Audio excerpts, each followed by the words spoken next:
Olá, seja bem-vindo ao Com a Palavra. Todos os anos, centenas de homens e mulheres procuram a ajuda de especialistas para realizar o sonho da maternidade e da paternidade. Estima-se que cerca de 1 em cada 6 casais tem algum tipo de dificuldade para engravidar. Os motivos que podem afetar a fertilidade de uma pessoa são vários e os tratamentos para reverter essa situação também.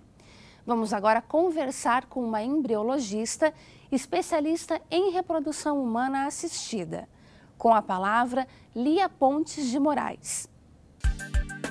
O que é a fertilidade humana? Fertilidade humana vem de fértil, né? É de gerar vida, né? A fertilidade humana é a capacidade de um casal de gerar um bebê, de engravidar e esse bebê vir a termo. Então, isso é fertilidade humana. Quando uma pessoa pode ser considerada infértil?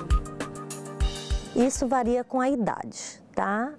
Sei que até 34, quase 35 anos, um casal jovem, tendo relações normais, ou seja, frequentes e regulares, em média 2 a 3 relações sexuais por semana ou a cada 3 dias, isso é o que se considera de normalidade, sem métodos contraceptivos, ou seja, que impeçam a gravidez e não conseguem engravidar, então após 1 ano, em média, é necessário buscar um especialista em reprodução humana para ver o que está impedindo a ocorrência da gravidez. Se o paciente já tem de 35 a 38 anos, mais ou menos, 1 ano já seria muito esperar.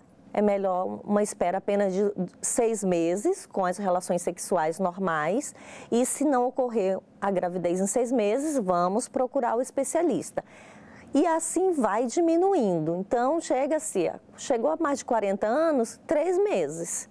Se uma mulher acima de 40 anos com 3 meses não consegue a gravidez, com certeza precisa urgentemente procurar um especialista em reprodução humana, que é um médico ginecologista ou urologista, que além de ser especialista nessas áreas, ele é especialista em reprodução humana assistida. Então, não é qualquer médico ginecologista ou urologista que tem capacidade de diagnosticar a causa da infertilidade ou as causas da infertilidade. Atualmente, qual é a taxa de infertilidade no Brasil? Na verdade, a estatística é mundial, né? Padronizada, uma padronização mundial, todos os seres humanos, de uma forma bem básica, como é o objetivo do programa atingir o público em geral, 1 a cada 6 casais tem problema de infertilidade. Em média, 40% dos problemas 35%, 40% é causado pelo homem, 45% encontrado na mulher e temos um restante que é ambos ou infertilidade sem causa aparente. Como é feito o diagnóstico da infertilidade? Como a gente falou, após você diagnosticar, né, ou você perceber que você não engravida dentro das faixas etárias como nós colocamos, você procura um especialista que você começa com a consulta, uma consulta muito detalhada, em média são consultas demoradas, o casal vai junto e aí vai se pedir uma bateria de exames, tanto da mulher quanto do homem, né? Hormônios, sorologias e alguns exames de ultrassonografia para avaliar o útero, o ovário, esterossalpingografia, que avalia a permeabilidade das trompas e alguns exames super importantes hormonais, incluindo eles um muito importante que é o antimileriano, que faz a dosagem da capacidade ainda de produção de óvulos da mulher, de quantos folículos ela ainda tem capacidade de desenvolver óvulos, né? Então, assim, são muitos exames, tá? São muitos exames. mas exames que já se fazem na rotina, de uma forma geral, são tranquilos de fazer, e do homem também. Dependendo do que o médico, de como for a consulta, o médico vai avaliar quais são os exames necessários, mas o mais básico e sempre solicitado é o espermograma, que é a análise, né, da qualidade e da quantidade dos espermatozoides, realmente como é que está para a capacidade reprodutiva, né, fecundante desses espermatozoides. Então, do homem, ele é o principal exame. Hoje temos um outro exame muito importante, que é a fragmentação do DNA espermático. E aí, de acordo com a conversa e com o que o médico achar necessário, ele vai pedindo outros exames complementares para avaliar a fertilidade do homem. Mas, normalmente, o casal tem exames que fazem todos os exames de sorologia em conjuntos, e do homem alguns exames hormonais, se forem necessários, também é solicitado. O que significa a sigla ISCA? ISCA é conhecida como infertilidade sem causa aparente. O que significa? Quando um casal que não consegue a gravidez procura um médico especialista, passa por toda a varredura de exames diagnósticos e não se encontra nenhuma causa para aquela infertilidade.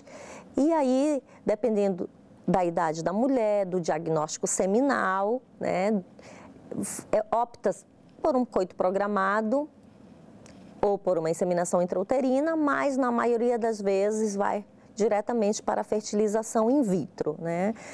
Que já é mais prática, é a técnica mais utilizada da reprodução humana assistida. Quais são os principais tratamentos para a infertilidade? Baixa complexidade inclui coito programado e inseminação intrauterina ou inseminação artificial, como é conhecida. Nesse caso, apenas a mulher toma um pouco de medicação para produzir um pouquinho mais de óvulo, porque a mulher produz um óvulo a cada mês, intercalando os ovários, ou seja, a cada menstruação, porque foi ovulado, né, ocorreu a ovulação, aquele óvulo não foi fecundado, então ocorre a descamação do endométrio e o processo que a gente conhece como menstruação. Então, intercala um mês cada ovário. Para facilitar ou ajudar na fertilização, ou seja, na gravidez, no coito programado e na inseminação intrauterina, se toma algumas medicações para que a mulher produza não só um, mas 2 ou 3 folículos possam crescer e ter óvulos aptos a serem fecundados pelos espermatozoides. Num coito programado, o médico faz esse controle e faz um controle do dia fértil da mulher e tudo bem planejadinho para que ocorra a relação natural em casa. Na inseminação intrauterino, é necessário que o casal venha até a clínica de fertilização no dia correto, próximo à ovulação, onde vai ser o marido por masturbação, que é como colhe todos os sêmens, né? Só tem, de uma forma geral, o homem que produz espermatozoide no sêmen faz a coleta da amostra seminal por masturbação. A não ser que o homem seja vasectomizado ou seja azoospermico por outra causa que não encontra-se espermatozoide no sêmen, e aí já vai entrar na alta complexidade. Eu vou já explicar melhor. Na inseminação intrauterina é um homem que tem uma boa qualidade de amostra seminal, onde vai ser feito um processo de capacitação espermática, vai ser eliminado o líquido seminal e vai ser separados os melhores espermatozoides com mais capacidade fecundantes, e por uma cânula indolor num processo ginecológico vai ser então introduzido uma pequena quantidade dessa amostra de espermatozoides preparadas e colocadas dentro do útero, e eles vão então caminhar nas trompas em busca do óvulo que, né, vai ser liberado do ovário para que possa ocorrer a gravidez. Então, aqui é baixa complexidade.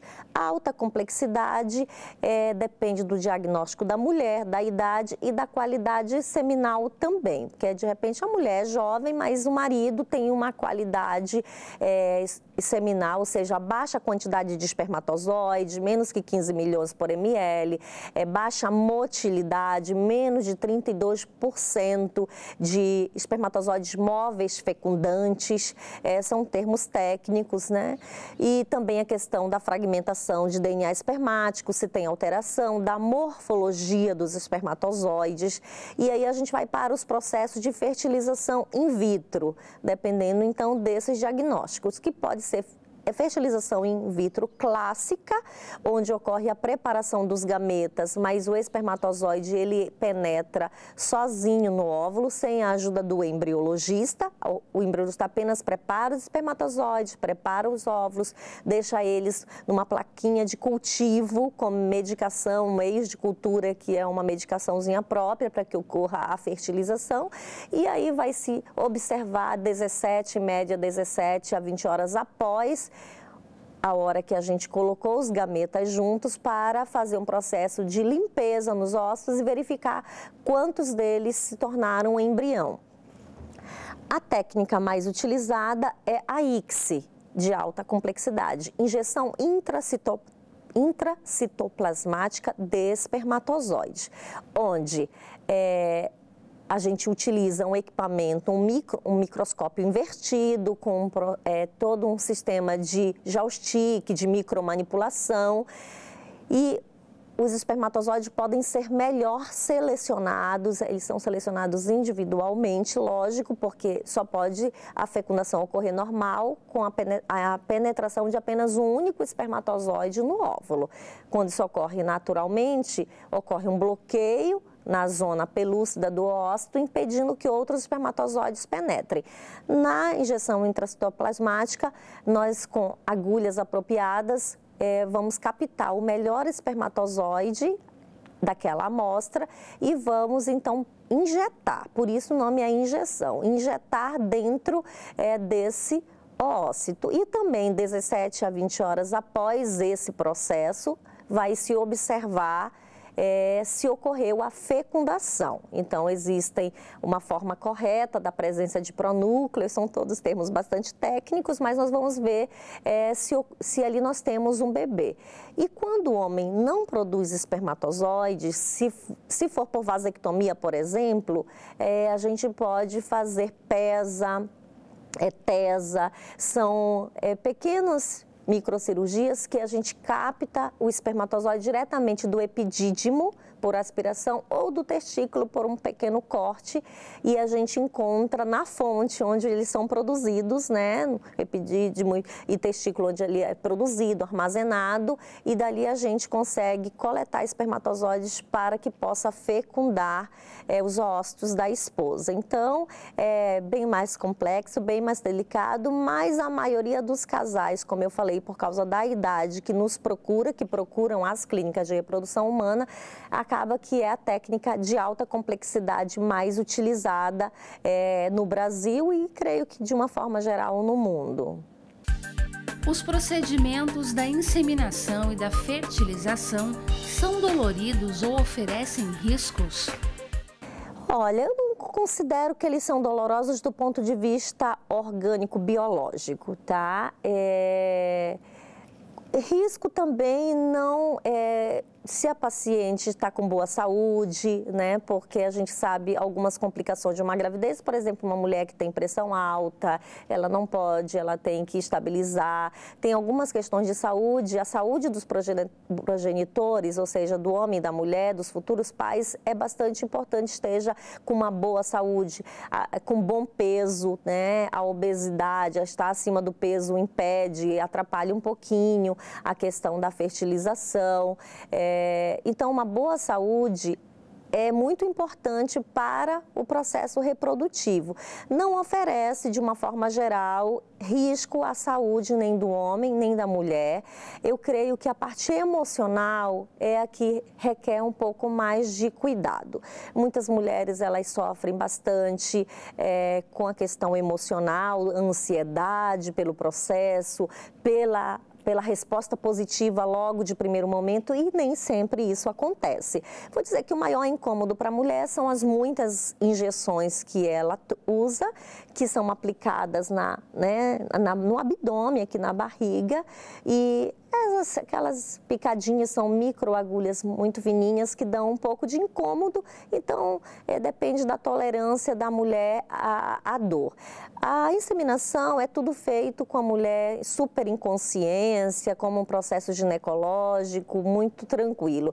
A fertilização in vitro requer que a mulher passe por um pequeno procedimento cirúrgico muito rápido, onde ela vai dormir, como em muitos outros processos que se toma uma pequena anestesia, vai ter que ter um anestesista na sala, vai fazer uma medicaçãozinha venosa e a mulher vai dormir alguns minutos, 15, 20 minutos, 30, dependendo da quantidade de óvulos, de ócitos que serão coletados.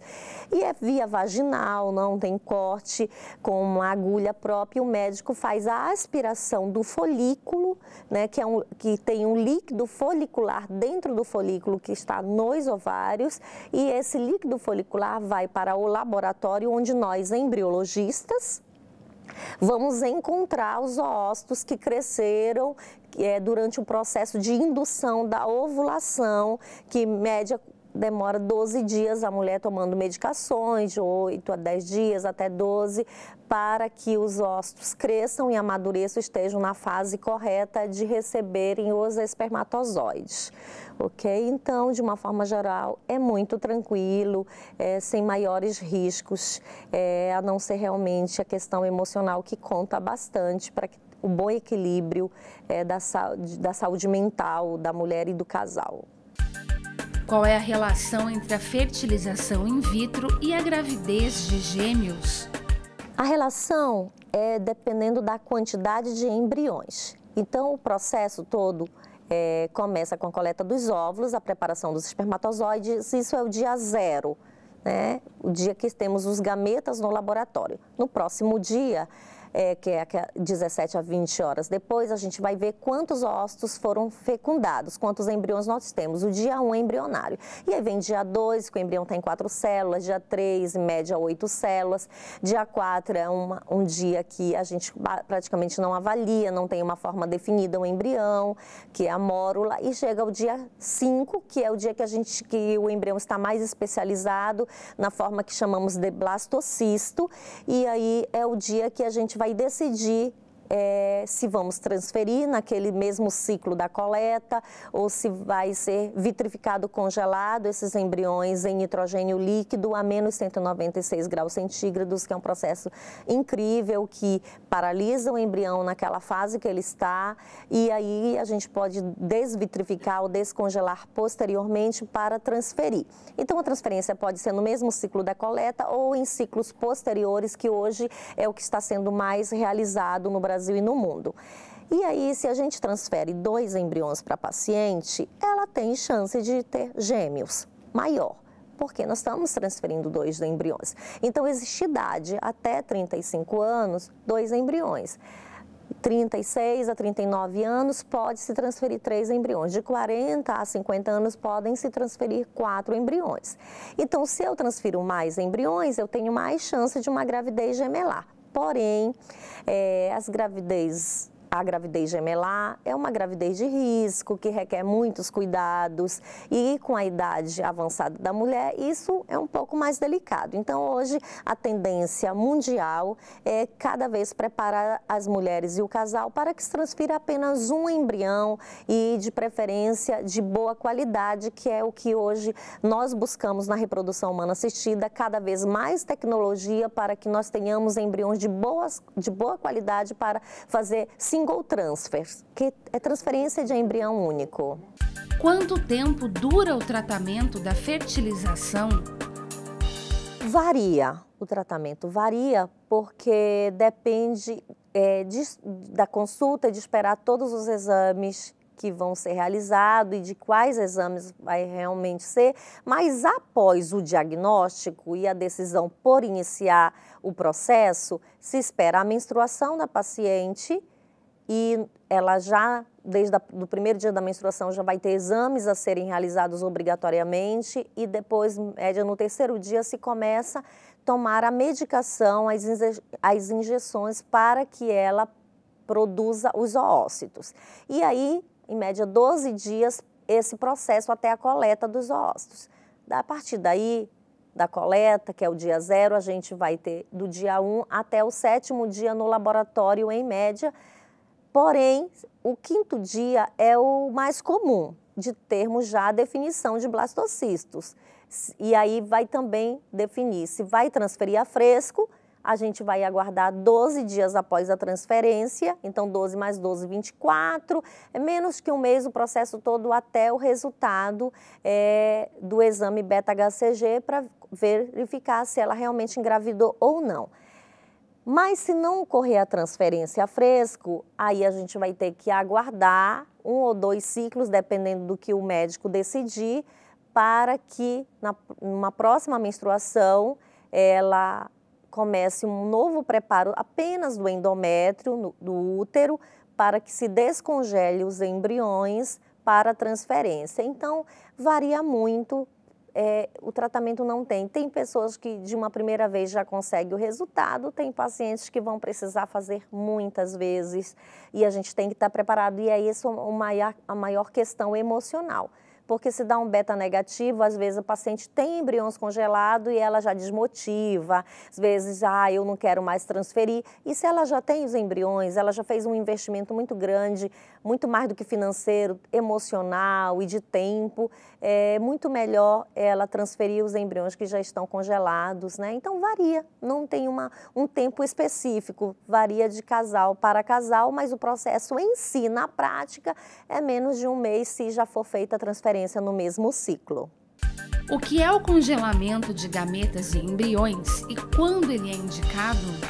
Hoje está sendo muito comum o congelamento de oócitos, principalmente por mulheres que elas querem adiar a maternidade, querem viajar, querem estudar, querem ir para fora do país e aí o melhor é se congelar os ócitos até 35 anos de idade, tá?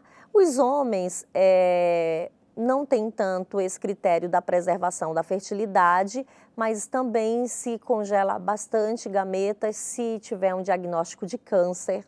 Então, antes de entrar no processo de quimioterapia, radioterapia, hoje já nos grandes centros se recomenda a congelar, né, o sêmen, a fazer o processo de coleta de ócitos anterior, porque aí o paciente, tendo essas amostras congeladas após o tratamento e ele está curado do câncer, ele pode vir fazer a fertilização in vitro com sucesso e ser mãe ou pai, né? Então, hoje em dia, nesses 2 aspectos aí que se congela os gametas.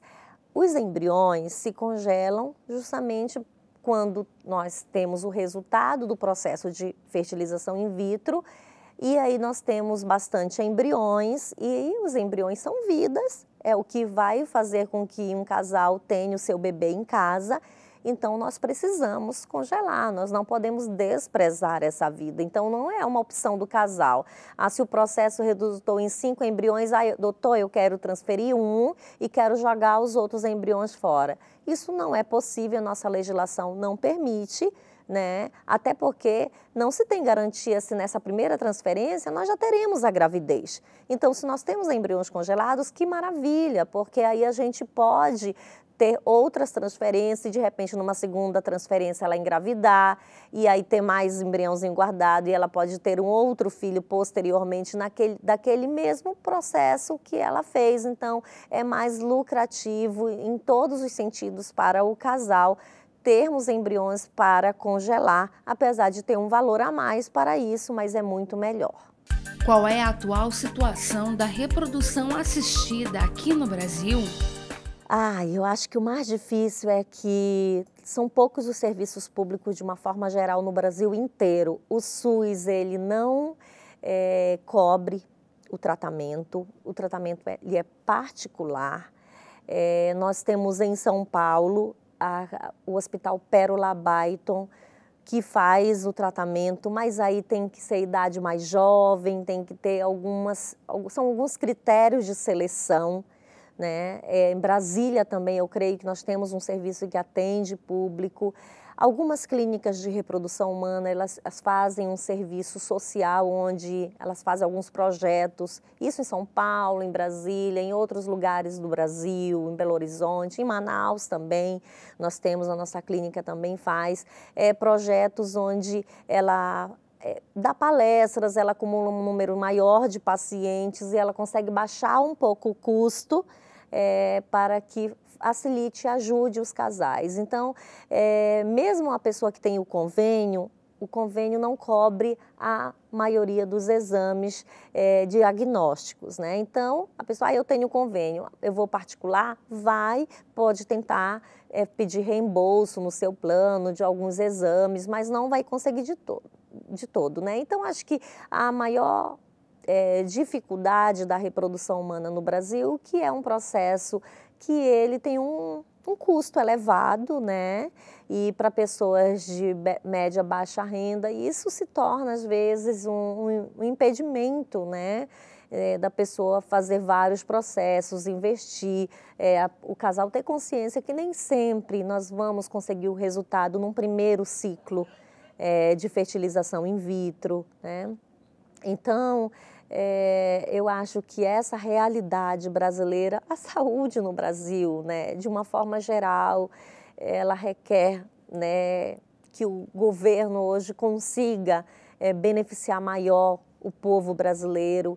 E no processo reprodutivo isso é mais agravado porque realmente é um processo que os convênios de saúde não cobrem e nem o nosso Sistema Único de Saúde, de uma forma geral também, são raros os locais que realmente têm um suporte e com critérios que exclui a maioria dos pacientes, porque a maioria das mulheres ela já procura com uma idade mais avançada, por isso que antes que uma mulher ou um homem decida por se fazer uma laqueadura ou uma vasectomia, ele tem que pensar muito bem, porque isso vai fazer com que ele se torne infértil, estéril.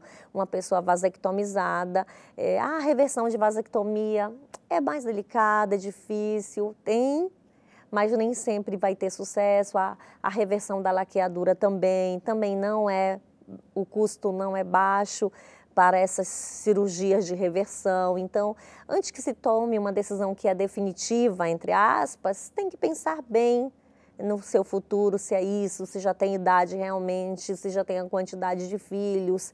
Eu já vi muitos casos que a pessoa com um filho fez laqueadura ou vasectomia, essa criança veio a falecer e depois não tinham condições, tinham que procurar ajuda para conseguir e nem todos conseguem o resultado positivo, né? Então, assim, a realidade maior é a questão financeira, porque graças a Deus o Brasil todo tem excelentes clínicas de reprodução humana, de norte a sul do Brasil. Nós já temos no sul do Brasil empresa que faz produtos nacionais, que antigamente eram só importados, então nós já temos a produção de equipamentos, de materiais, de meios de culturas nacionais. Aqui em São José dos Campos nós temos excelentes clínicas de reprodução, tem uma de ponta aqui em São José, tem grandes amigos embriologistas aqui na região. Então, assim, nós temos muita tecnologia, são coisas bastante de alto custo e, por isso, o custo é elevado do processo reprodutivo. E o Com a Palavra fica por aqui. Acompanhe o programa no nosso canal do YouTube. Obrigada pela companhia, até a próxima.